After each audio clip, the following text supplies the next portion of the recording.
Alright, you know what it is. We got a new character release in Zenless Zone Zero, so it's time to take a look at where they landed on the tier list. We're here again at pridewind.gg, taking a look at the Zenless Zone Zero tier list for Shiyu Defense for patch 1.5 part 2, now that Evelyn has arrived in the game. So let's go ahead and take a look at this here. Evelyn is arriving at a tier 0.5 character, but I think we all knew this was going to happen, right? Because how the heck are they supposed to be able to beat Miyabi when Miyabi is quite literally the definition of power creep in this game? I mentioned this in a recent video that I did, that it was not actually supposed to be Zenless Zone Zero related, but I did talk about Zenless Zone Zero in that video, and in that video I was pointing out how Miyabi is actually like ridiculous power creep to a high degree. Now, there are, I've heard people's defenses of why that may be the case and everything, like she's a unique character in the lore, yada yada. That's fine, but that doesn't change the fact that she is incredibly high powered, and good luck to any character trying to outperform her until the next prime dime piece comes out in maybe the 2.0 block or something like that. I don't know if we're going to see a DPS outshine Miyabi for a good while, right? I honestly hope I'm wrong about that, because it kind of feels like it's a little weird to just have one single character that if you didn't pull her, it feels bad. But don't fret too much. There are good characters here. Jane Doe still performs. Juyeon still performs. This is a 1.0 character, by the way, so power creep's not too bad, right? But we're here to talk about Evelyn. And this is going to be... I'm going to actually use Pridewind's site to help with this one, because me yapping alone is not necessarily going to help paint the picture for you guys here. So I'm going to use some of what they have provided here to kind of help with that. She is a charge-based character. She wants to combo a lot, meaning she wants to be on the field a good amount of time, because you can't combo if you don't actually stay on field comboing, right? She also has here what's known as the expert tag, which, if you guys didn't know what the expert tag was, it was recently added into the tier list for Zenless Zone Zero. Let's go ahead and read it off here. It says, characters tagged with the expert tag can be considered one placement higher than their tier list ranking, but you need to master their advanced/harder playstyle for them to qualify for that higher ranking. So just be aware that Evelyn, believe it or not, if you are like a grandmaster sensei, okay? If you are sensei, okay? If you are the guy, okay? If you are the grand marshal of DPS in Zenless Zone Zero, you could actually play her at a tier 0 level, putting her up here with Miyabi. I'm just gonna let you know right now, that's probably not you, buddy, okay? Everybody loves to think they're the greatest, okay? But not everybody can play at that level, okay? And I'm not saying that you're not going to be able to learn it, but on day one, you might not be performing at that level, okay? That's based on people that have been able to play the game in the beta, etc., that have had the time to sort of master this character's potential, okay? So just keep that in mind. Evelyn is actually a very, very good release, in my opinion, because being that she has a good, she has a really, really good baseline. She's a very, very strong character out of the box at a normal, casual level. But if you put the effort in, she becomes a omega top tier, like literally a top tier, tier 0 character, if you can play her well enough. That's the type of character I really like to see in the game. A character that starts off pretty good, but if you put in that extra effort, she literally can perform at top level. That's beautiful. Honestly, that's good game design, in my opinion. And to see it in a gacha game is sort of a rare thing, but I really do like that. We see this with Jian in Wuthering Waves. He's still a tier 0.5 character in Wuthering Waves, but if you play him at high level, he can perform as a tier 0. So that's a really, really cool thing to see. I like to see Evelyn in the game. Like, she's got a bodacious booty. I mean, Jesus Christ, I'm sure you guys have all seen it by now. So good character design physically, good character design as far as combat is concerned. And let's go ahead and talk about that a little bit. As far as the rest of the tier list is concerned, we haven't seen any changes as of right now. So nothing really to speak on there per se. other than, you know, Astra Yao is the previous character released, and she's quite literally the best support character right now, sustainability character, whatever you might want to call it. You know, so I personally really love playing Caesar because I just love parries. I just love a good parry, man. And she literally gets to parry more than any other character in the game. It's cool. Like every character can character assist, you know what I mean? They can dodge, whatever. She has a legitimate parry, and I love it. Oh, it's so good. Mwah! Love that character. Oh, I love it. But anyways, Evelyn, let's talk about this character a little bit. So, a really important thing that people that just immediately leave the video after they find out the tier list placement aren't gonna see. And it's important that you guys see this, because unfortunately, she does kind of want investment. But what I mean to say by that is, if you can see here, Heartstring Nocturne, this is her signature weapon. And unfortunately, if you notice, based on calculations that Pride One has made, right, unfortunately, that's nearly a 20% overall damage loss in comparison to her signature weapon. That's not good, bro. That's not very good. Right? And when you look at it too, you have to go all the way down to the Brimstone, which is a what is this, a 5-star or an S tier weapon? But you have to get it off the standard banner. Not everybody was able to get this. You can also buy it in the shop, but that's only if you accumulate and save up enough resources to buy it in the shop. And it's still pretty early in the game's lifespan. I just so happen to have this, but I only have it because it randomly dropped. It's not going to randomly drop for all of you, and it may have not happened for you yet. Once you start looking, and by the way, all three of these top weapons, every single one of these is a fucking 5-star weapon or S tier weapon, whatever you might want to call it. So this is not easy to acquire. Most of you probably don't have any of these things. And so when you look at it and you go down the list, you got to go down to this 4-star or like A tier weapon, and you have to have it at S5 all the way ranked up in order to get a 75% equivalent of what her signature is doing. And again, even other 5-star, you know, S rank weapons, whatever you might want to call it, they're also not performing as well as this weapon. This weapon synergizes with her very, very well, but without it, it's a big damage drop off. Okay? Now that doesn't mean you can't play the character. That doesn't mean you shouldn't pull the character, but this is something I think people should be aware about, because this is a big deal. This is very, very important. You are going to take a massive damage loss compared to her signature weapon, more so than I think any other character in the game. Like, there's just not a lot of options here. There's not a lot of options. Okay, and then you have the Starlight Engine. I think a lot of us probably have, you know, some of these, maybe all the way at S5 already, but, you know, it's pretty rough. Now, I will say, once you get down here, past these first weapons, it does get a lot better. Because well, I shouldn't say it gets better, but in terms of the options that she has at a lower, like, damage output, there are options. Like, all of these are within, like, 1% of each other. Right here, Starlight Engine, this bottom one here, 75% versus 76%, right? This is less than 1% difference between these three weapons.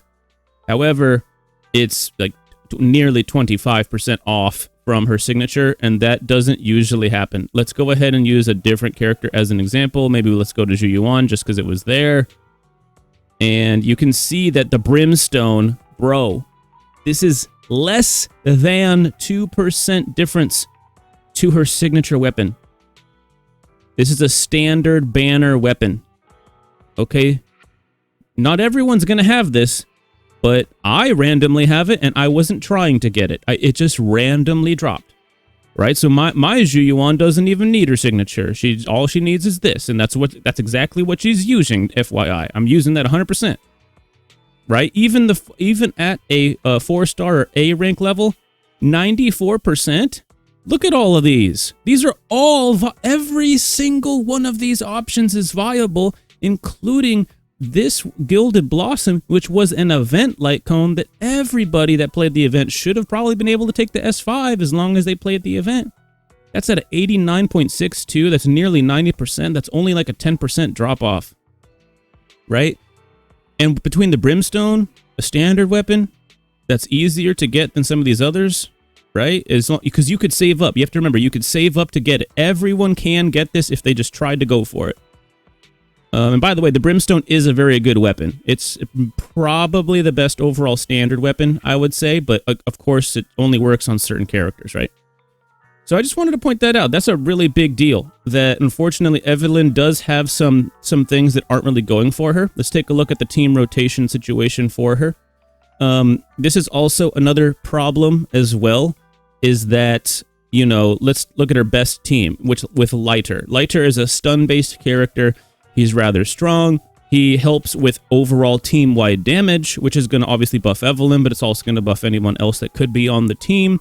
For example, you see here Astra Yao. Of course, she's the new best support / sustainability character in the game right now. So obviously she's going to work well here. She's basically the insert here for pretty much all teams right now. She's just kind of goated. But you see Kaleda is the next best, or one of the next best besides Lighter. You see Caesar. Notice that her best team options are pretty much all S-rank characters. That's not free-to-play friendly. Let's go down to her free-to-play team.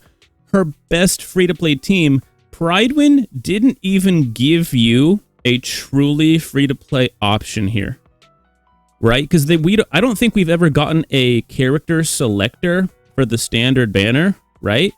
Maybe we did and I just forgot, but I don't think we have. So not everybody has Kaleda. This is not really a free-to-play team. Only, like, what has it been, 7 months or less into the game's lifespan, something like that. I might be wrong on the exact time frame, but it's been less than a year, right? Not everybody has Kaleda. This is not necessarily a free-to-play team that everybody has. Everybody should have Lucy by now if you've been playing since day one, right? You should even have her at S5 or S6, whatever. But not everybody does, you know, to be fair. And not everybody has Kaleda. So as far as Evelyn is concerned, she is a very, very strong character. She has a very, very, very high skill ceiling. I cannot stress that enough. This is essentially a tier 0 character when played with really strong teams and really, really good gameplay. But she's not as powerful otherwise. And her best free-to-play options aren't exactly all that great. You see what I'm saying? Let's look at just an offensive team. This is basically like a fire team, like a fire DPS team in a way, because you're using Bernice, who does help out. She kind of can be used as a sub DPS on a lot of teams, but she's also able to run as a main in some cases. But you would usually like to use her as a secondary DPS or a secondary anomaly-based character, someone that helps you build up anomaly. But in an Evelyn team, she's actually there for damage in a lot of for a lot of reasons, because this is basically, like I said, a fire team. You are trying to proc up fire as best as you can. And one good thing about Lighter, for example, he's also a fire-based character. You're building up fire with this guy, but he also provides you. Let's go ahead and see why with synergy is really good with him, and use their words here. Lighter outputs solid amounts of days without taking up too much field time himself, allowing Evelyn and other teammates as much time as needed in order to prepare for the next burst combo. True. I wish I would have read this first, because this would have been a lot easier, because they actually were right about this. In addition to this, Lighter grants tremendous team-wide damage amplification, and most importantly, extends the stun window. Yeah, true. Another good reason, because Evelyn does want a combo, as they say here in this last sentence here. Evelyn wants to combo a whole lot, right? She wants to have some field time. And so a character like Lighter that doesn't need to be on field that much, but you get a lot out of him in a short amount of time, allowing Evelyn some breathing room to do her thing, you know? And again, she extends the stun window when you do get a stun, so it's all good. And you get fire procs, and so that's also a good thing. So Lighter is a very, very good character. Obviously, Astra Yao is going to be the #1, right? She's just super duper strong, quick assist, like she does pretty much everything well. And so that's a no-brainer, Astra Yao. So I'm gonna just, obviously she's good. I'm gonna just mention Lighter is going to be the most synergetic, like, glue to a strong Evelyn team. because obviously Astra Yao is an insert here for every team right now. But the problem with, and so Lighter being very synergetic, we already get that. The problem is when you take Astra Yao off the team, you're looking at like somebody like Lucy as your supportive role, which is fine, but it also means that like you might notice that you don't see Caesar King here as far as a support character role, right? You see here as more of a sub damage because like she can get a lot. She's actually, despite her being a supportive sustain, she can actually dish out some pretty solid damage of her own, especially when she gets those parries off and stuff. She can actually put a lot of damage out on the team. But Lucy fits better as a supportive role when you think about it, instead of Astra Yao, which is kind of crazy to think about. So there's not a whole lot of options. You notice they don't even have another option here besides Astra Yao and Lucy. So Evelyn's a very, very strong character, but she's very, very like expensive in terms of investment and in terms of like, she's a picky DPS. So I don't know if you guys ever saw anything about my Aglaia content in Honkai Star Rail, but Aglaia is a very, very picky DPS. She wants specific teammates, specific situations, specific this. Her ceiling is very, very high, but unfortunately, she requires a lot to perform at that level. Evelyn is kind of the same way. She wants you to combo, she wants you to master her combos and her different abilities, and she wants you to master her rotation timings and everything like that. If you can get all of that going, she has a very, very high skill ceiling. However, the very, very high damage ceiling. However, she does really want you to have specific teammates as well as learning all of that stuff. So if you aren't comboing off with her like crazy, if you aren't mastering her rotations, if you don't have her best in slot teams, you're not going to be performing at a meta level. You might be performing, let's go back to the tier list, right? So you're not going to be performing at a tier 0, which is where her potential is going to be, up here at tier 0, this empty void here. And if you don't have her best teams and you're not mastering her combos, you might not even be here at 0.5. Let's just be real. And if you don't have good enough, drive discs, if you don't have good enough gear, if you don't have good enough weapons and stuff, bro, you're down here somewhere, potentially. But to be fair, that's pretty much every character, right? If you're playing Zhu Yuan like ass, you're not going to be a tier 0.5. You're going to be below, to be fair. However, the drop-off for Evelyn feels, in my opinion, just a little bit higher. Like, if you don't have certain things that she wants, she won't be able to perform at a very, very high level. Just straight up facts, However, if you do have the capability to play her well, and you do have her best in slot teams, whether it's free-to-play or high investment teams, you can perform at a tier 0. But she does require some extra effort, and she does require some extra team synergy to get there. And I'm not going to lie, this is one of those characters that really wants her signature. Maybe someday down the line, we end up getting a 4-star that helps her out more. But currently, her weapon choices are very limited. Her character teammate synergy is very limited. And that's not a good thing for the character in a way. So it kind of sucks that I really like a lot of the design choices that they made with her. Physically, she just looks great. But also, combat-wise, it's a good character. However, it's not a good thing in terms of the fact that she requires special teammates and investment on your gear. That's not very good. And so it's kind of a double-edged sword. I really like her design. However, I don't like the restrictions that she has within her design. Anyways, you guys like this kind of stuff? Consider leaving a like and subscribe, and I'll see you guys in the next one. Peace out.